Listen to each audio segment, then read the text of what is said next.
تفسیر القرآن آج کا سبق سورہ بقرہ آیت نمبر 159 اور 160۔ اعوذ باللہ من الشیطان الرجیم، بسم اللہ الرحمن الرحیم۔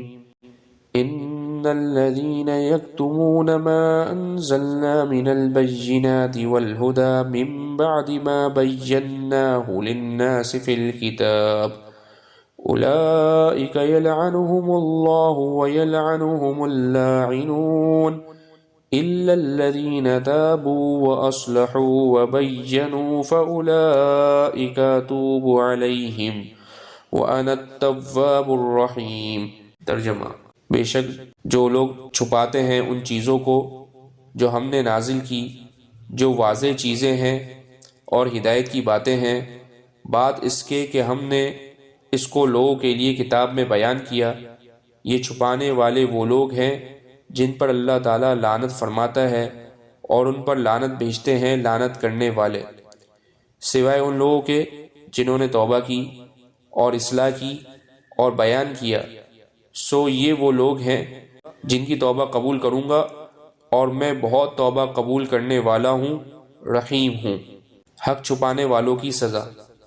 علامہ واحدی نے اسباب النزول میں لکھا ہے کہ یہ آیت علماء اہل کتاب کے بارے میں نازل ہوئی ہے جنہوں نے آیت رجم کو چھپایا اور حضرت صلی اللہ علیہ وسلم کی صفات کو جو تورات شریف میں پڑھتے آئے تھے پوشیدہ رکھا۔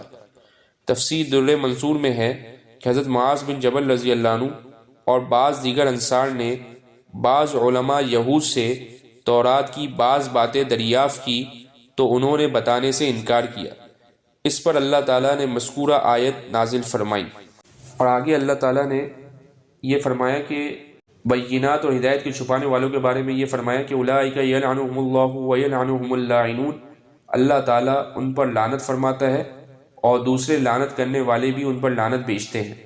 لعنت کا معنی ہے کہ رحمت سے دور کر دینا۔ اللہ تعالیٰ ان کو اپنی رحمت سے دور فرماتا ہے اور دوسرے لعنت کرنے والے بھی ان کے لیے بددعا کرتے ہیں، یہ اللہ کی رحمت سے دور ہوں، یہ اللہ کی رحمت سے دور ہوں، یہ بددعا کرتے ہیں۔ اور آگے فرمایا الا الذین تابوا واصلحوا وبینوا، یعنی جن لوگوں نے توبہ کر لی اور اصلاح کر لی اور بیان کر دیا تو میں ان کی توبہ قبول کر لوں گا۔